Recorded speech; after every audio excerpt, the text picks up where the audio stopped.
Intellect کا اردو ترجمہ ہے ذہانت.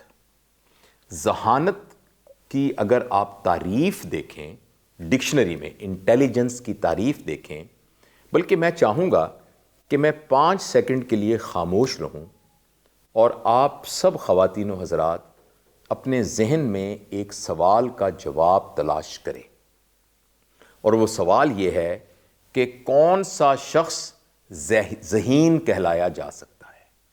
آپ اپنے ذہن میں اس کا جواب سوچئے. میں صرف 5 سیکنڈ کے لیے خاموش ہوتا ہوں.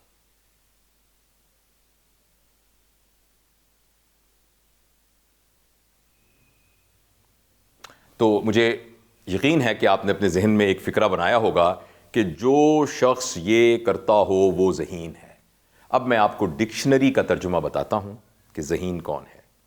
اس انگلش کے ترجمے کو میں اردو میں آپ کو ترجمہ کر کے بتاؤں گا کہ ذہین شخص وہ ہے جس میں کچھ ایسی صلاحیتیں ہیں جن کے ذریعے سے وہ درپیش صورتحال کو اس طریقے سے حل کر لیتا ہے کہ دونوں طرف کے لوگ سمجھتے ہیں کہ ہم کامیاب ہو گئے.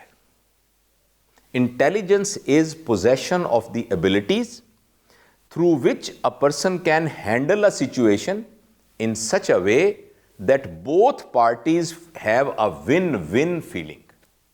میں آپ کو مثال دیتا ہوں. آپ موٹر سائیکل پر جا رہے تھے، سامنے سے ایک اور موٹر سائیکل والا آیا اور آپ اس سے ٹکرا گئے. آپ نے دیکھا آپ کے موٹر سائیکل کی بتی ٹوٹ گئی. اس نے دیکھا کہ اس کے موٹر سائیکل کا جو مڈ گارڈ تھا وہ ٹیڑھا ہو گیا اور اس کے جسم پر بھی کچھ تھوڑی سی چوٹ آئی. آپ موٹر سائیکل سے نیچے اترے. اگر اس انکاؤنٹر کے دوران آپ کی اس کے ساتھ تو میں ہوئی، اس نے کوئی گالیاں بکیں، آپ نے بھی آگے سے سخت الفاظ کہے، اس نے آپ کو تھپڑ مار دیا، آپ نے بھی دھکا دے دیا، تھوڑی دیر بعد پولیس آ گئی، پھر بڑی مشکل سے صلح صفائی ہوئی، اور 3-4 گھنٹے کے بعد آپ اس جھگڑے کے بعد گھر آئے تو آپ کا سر پھٹ رہا تھا، آپ کو غصہ آیا ہوا تھا، آپ تکلیف میں تھے. تو اس کا مطلب یہ ہے کہ آپ ذہین نہیں ہیں. انٹیلیجنٹ شخص وہ ہے جو اس پوری صورتحال کو اس طریقے سے، اب جو کچھ ہونا تھا وہ تو ہو گیا، جو بتی ٹوٹنی تھی وہ ٹوٹ گئی، جو مڈگار ٹیڑھا ہونا تھا وہ ٹیڑھا ہو گیا، جو جسم پہ زخم آنے تھے وہ آ گئے.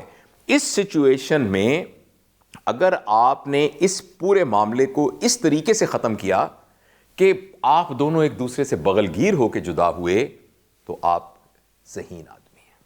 یہ ذہانت کی ڈیفینیشن ہے. بدقسمتی سے ہمارے خیال میں ذہین آدمی وہ ہے جس نے پی ایچ ڈی کی ہوئی ہے، ذہین آدمی وہ ہے جس نے ماسٹرز کیا ہوا ہے، جس نے فیلوشپ کی ہوئی ہے. میں آپ سے پوری ذمہ داری کے ساتھ عرض کرتا ہوں کہ اس بات کا ذہانت سے کوئی تعلق نہیں ہے.